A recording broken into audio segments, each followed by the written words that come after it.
Hi అందరికీ, నా పేరు పవన్. ఈరోజు బిగ్ బాస్ గురించి చాలా ఎమోషనల్గా సాగిందని చెప్పుకోవచ్చు.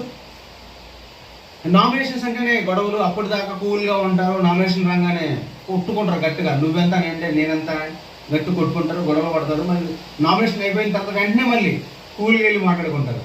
బిగ్ బాస్ అంటే అంతే, ఎందుకంటే నామినేషన్ అంటే బయట పంపించాలి కదా, అక్కడ సీరియస్నెస్ వచ్చేస్తుంది. అప్పటిదాకా సిల్లీగా ఉంటారు. ఓకే, నామినేషన్లోకి వెళ్తే కనుక ఫస్ట్ ఆదిత్య పృథ్వీని భాషను నామినేట్ చేశాడు. పృథ్వీ లేజినెస్ పైన, క్లీనింగ్ పైన, భాషని లేజినెస్ పైన నామినేట్ చేశాడు. నెక్స్ట్ సీత ప్రేరణని బేబక్క నామినేట్ చేసింది. విష్ణుప్రియ భాషను సోనియాని నామినేట్ చేసింది. భాషను కూడా సేమ్ లేజినెస్ మీద. విష్ణుప్రియ సోనీకి ఇక్కడ విష్ణుప్రియకి సోనియాకి చాలా కొంచెం వార్ జరిగింది. ఆ వార్ దేని గురించి నేను క్లారిటీగా ఎక్స్ప్లెయిన్ చేస్తాను. ఇప్పుడు యాక్చువల్గా ఏంటంటే ఆ వారు ఫస్ట్ సోనియా బేబక్ మీద వంట గురించి ప్రెషర్ కుక్కర్ పని చేయట్లేదు అని చెప్పేసి, నేను అది పని చేస్తాను, నేను చెక్ చేశాను, ఆయన అసలు పని చేయట్లేదు, అయితే అవుతుంది, ఫుడ్ లేకపోతే అవ్వదు అని చెప్పేసి నాకు సంబంధం, నాకు అయితే అవుతుంది, తింటారు, అవుతుంది అని అడిగే వచ్చింది కదా ఫస్ట్ స్టార్టింగ్ డే. సో దాన్ని పెట్టుకుని ఈరోజు నామినేషన్ చేసింది. సో ఆ విషయంలో గురించి సోనియా బాగా ఎక్స్ప్లెనేషన్ ఇచ్చింది. ఆ ఎక్స్ప్లెనేషన్ అయితే నాకు బాగా నచ్చింది. ఆ ఎక్స్ప్లెనేషన్ క్లియర్ ఎక్స్ప్లెయిన్ చేస్తుంది చూడండి. బిగ్ బాస్కి వచ్చింది దేనికి? వచ్చిన కాడ నుంచి ఫస్ట్ కాడ నుంచి ఎండింగ్ వరకు సీరియస్నెస్ ఉండాలి గేమ్లో. అప్పుడు సో అదే విషయంలో విష్ణు ఏమందంటే, వచ్చిన వెంటనే అది ఎలా చేస్తారు, వచ్చిన వెంటనే సీరియస్నెస్ ఎలా వస్తుంది, 1 or 2 days ఆగాలి కదా అన్నట్లుగా మాట్లాడింది విష్ణుప్రియ. ఆ టాపిక్లో సోనియా చాలా గట్టిగా కరెక్ట్గా డిఫెండ్ చేసింది. అవును, బిగ్ బాస్కు వచ్చిన వెంటనే సీరియస్నెస్ రావాలి. అది ఏ చిన్న గేమ్ పెట్టినా సరే. వాళ్ళు పిక్నిక్ రాలేదు కదా, సరదాగా అందరూ గ్యాదర్ అయ్యి మీటింగ్ పెట్టుకోవడానికో వనభోజనానికో రాలేదు కదా, బిగ్ బాస్ గేమ్ ఆటకు వచ్చారు. ఎప్పుడైతే బిగ్ బాస్ లోపల కాలు అడిగి పెట్టారో అప్పటి నుంచి సీరియస్నెస్ రావాలి. ప్రతి ఒక్క కంటెస్టెంట్కి రావాలి సీరియస్నెస్. సోనియా ఇప్పటి వరకు నేను తిట్టాను కదా, ఈ నోటికి వచ్చి నేను చెప్పాను, నోటికి ఏది పడితే మాట్లాడేస్తే ఏదో కూడా నోటికి వచ్చిందల్లా డిఫెన్స్ చేస్తుందని చెప్పేసి, ఈరోజు పర్ఫెక్ట్గా డిఫెన్స్ చేసింది. సూపర్, నాకు బాగా నచ్చింది ఈరోజు డిఫెన్స్. కరెక్టే కదా, బిగ్ బాస్లో ప్రతి ఒక్కరు ఎంటర్ అయిన తర్వాత సీరియస్నెస్ రావాలి. ఓకే,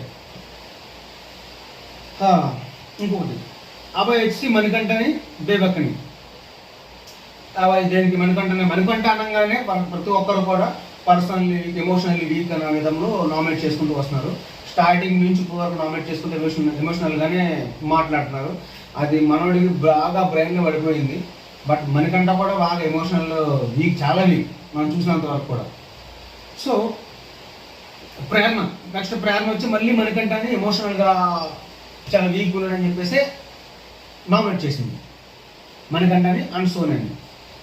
అక్కడ మణికంఠని నామినేట్ చేసిన విషయంలో అక్కడ ప్రేరణకి డిఫెండ్ చేస్తున్నాడు, నేను ఇది అండ్ సో ఆన్ మళ్ళీ అతను షాడీ ఫ్లాష్ బ్యాక్ మొత్తం చెప్పుకుంటూ వస్తున్నాడు. అక్కడ చాలా ఎమోషన్. మణికంఠ ఇప్పుడు దాకా మొన్నటి వరకు ఎమోషన్ అయింది వేరు, ఇప్పుడు చాలా ఎమోషన్ అయ్యాడు. ఆ ఎమోషన్ చాలా సీరియస్ అనిపించింది. ఎందుకంటే చాలా కన్నీళ్ళు పెట్టుకుని ఏడుస్తుంటే వీళ్ళు ఏంటంటే అందరూ అలా చప్పట్లు కొట్టారు. అతని ఎమోషన్స్ ఎవరో అంత సిల్లీగా చప్పట్లు కొట్టుకుంటూ కామెడీకి తీసుకోకూడదు అనిపించింది. ప్రతి అతని ఎమోషన్ కాదు, ఎవరి ఎమోషన్స్ అయినా బిగ్ బాస్ హౌస్లో కామెడీ చేయకూడదు. అలా అని చెప్పేసి మణికంఠ ప్రతిసారి కూడా తన ఎమోషన్స్ బయట తీసుకురావడం కూడా టోటల్లీ రాంగ్. కానీ చప్పట్లు కొట్టడం చాలా తప్పు. ఆ సిచ్యువేషన్లో చాలా సీరియస్గా ఏడ్చాడు, నాకు చాలా నిజంగా ఏడ్చాడు. ఓకే, ఇంకోటి క్లారిటీ చెప్పాలి మణికంఠ గురించి. ఏడ్చాడు, ఓకే, అది ఒప్పుకుంటాం, అతను మెంటల్లీ వీక్ అని. బట్ మెంటల్లీ వీక్ అయినప్పుడు బిగ్ బాస్ హౌస్లోకి రాకూడదు, అది గుర్తుపెట్టుకోవాలి.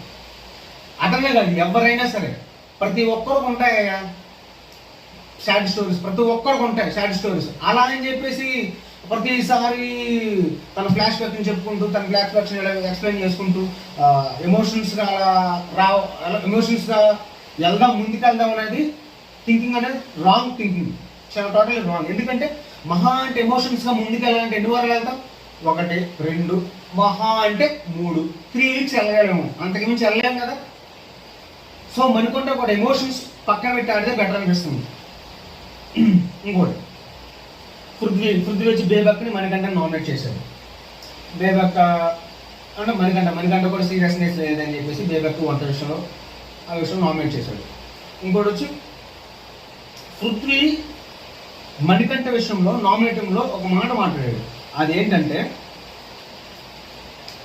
ఇప్పుడు దాకా మాట్లాడుకున్నది, మణికంఠ ఎప్పుడు కూడా తన ఎమోషన్స్ని తన మైండ్లో ఉంచుకుని గేమ్ ఆడాలి. ఇప్పుడు ఈ ఎమోషన్స్ని ప్రతి ఒక్కరికి నెగిటివ్ ఎమోషన్స్ మొత్తం బిగ్ బాస్ హౌస్లో క్యారీ చేశారు, పంపించారు, ఎనర్జీ మొత్తం అందరూ పాస్ చేశారు అనుకో, అసలు బాగోదు చూడడానికి కూడా. సో ఆ పాయింట్ అనేది పృథ్వీ కరెక్ట్గా మాట్లాడాడు అనిపించింది. ఆ విషయంలో నామినేట్ చేసి అలా ఆ పాయింట్ మాట్లాడి నామినేట్ చేసింది అనేది కరెక్ట్.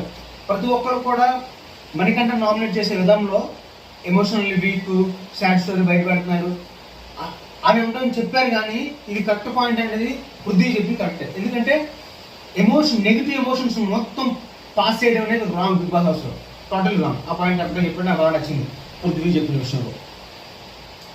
ఓకే, ఇక లాస్ట్కి వచ్చేటప్పటికి లాస్ట్కి నామినేషన్లోకి వచ్చారా? వచ్చారు. వాళ్ళు ఎవరైనా చెప్తాను, మీరు ఎవరికి నచ్చితే వాళ్ళు ఓట్లు వేసుకోండి. నేను రివ్యూ చెప్పింది నా పర్సనల్ విషయం చెప్పానంటే మీకు ఎవరు నచ్చితే కనుక వాళ్ళకే మీ ఓట్లు వేయండి. ఓకే, పృథ్వీ, భాష, మణికంఠ, సోనియా, బేబక్క, విష్ణుప్రియ వీళ్ళు 6 నామినేషన్లోకి వచ్చారనమాట. సో ఈరోజు అయితే కనుక ఇలా గడిచింది నామినేషన్ ప్రక్రియ అనేది. బట్ నేను లాస్ట్గా ఒకటి చెప్పాలనుకుంటున్నాను. అది ఏంటి అంటే, నేను చెప్పేది ఏంటంటే అందరూ బాగానే ఆడుతున్నారు, సీరియస్ అందరూ బాగానే ఆడుతున్నారు. మణికంఠ కూడా బాగానే ఆడుతున్నారు. బట్ ఈ సాడ్ ఎమోషన్స్ ఏవైతే ఉన్నాయో, స్టోరీస్ అవన్నీ పరస్మానం పదే తీసుకుని రాకుండా పక్కన పెట్టేసి గేమ్ ఆడితే సూపర్. అతను కూడా టాప్ 5లో ఉండొచ్చేమో అన్న ఫీలింగ్ అయితే నాకు వచ్చింది. ఎందుకంటే సింపతి వాళ్ళ మహాట ఇలా చెప్పినట్టు 1, 2, 3 అంతకుమించి ఎక్కువ వాళ్ళు 3 వీక్స్ వరకు ఉంటాం అంతే. ఎమోషన్ ఎక్కడనే కాదు, ఎవరైనా సరే 3 వీక్స్ వరకు ఉంటారు, అంతకుమించి ఎక్కువ వాళ్ళు. సో ఎమోషన్ పక్కన పెట్టి ఆడితే టాప్ 5లో ఉండొచ్చేమో అనుకుంటా అనిపించింది. మీకు ఎవరికి ఓటు అనిపిస్తే వాళ్ళకి ఓటు వేసుకోండి. ఓకే, బిగ్ బాస్ ఏ గేమ్లో అందరూ బాగా ఆడితేనే విన్ అవుతారు. ఎమోషన్స్, కామెడీలు, ఎమోషన్స్, ఇంకా సిల్లీ రీజన్స్, అర్థం లేకుండా మాట్లాడితే ఎవరు ముందుకెళ్ళారు. సెటిల్ కావాలి. ఇప్పుడు సెటిల్ కావాలని నేను చెప్పాను కదా, నిఖిల్ సెటిల్గానే ఆడుతున్నాను. ఓకే, అట్లా 2-3 మెంబర్స్ ఉన్నారు సెటిల్ కాడేవాళ్ళు. అట్లా ఆడుకుంటే వెళ్తే కనుక బెటర్, ముందుకెళ్తారు.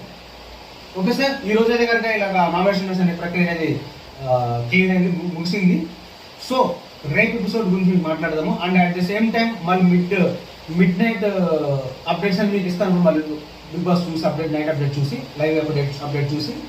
సో అప్పుడు వరకు నా ఛానల్ ఎవరైతే సబ్స్క్రైబ్ చేసుకోలేదో ప్లీజ్ సబ్స్క్రైబ్ చేసుకోండి. నేను ఎలా మాట్లాడాను అన్న విషయంలో కూడా మీరు కొంచెం కామెంట్ పెట్టండి, నేను పర్లేదు, నో ప్రాబ్లం. మీరు పాజిటివ్ పెట్టినా తీసుకుంటా, నెగిటివ్ పెట్టినా నేర్చుకుంటా. ఓకే, పాజిటివ్ పెట్టినా తీసుకుంటా, నెగిటివ్ పెట్టినా నేర్చుకుంటా. ఇంకా ఫర్దర్గా ఏం చేయాలని చెప్పేసి. ఓకే, నా ఛానల్ ఎవరైతే సబ్స్క్రైబ్ చేసుకోలేదు ప్లీజ్ సబ్స్క్రైబ్ చేసుకోండి. ఉంటాను. జై హింద్.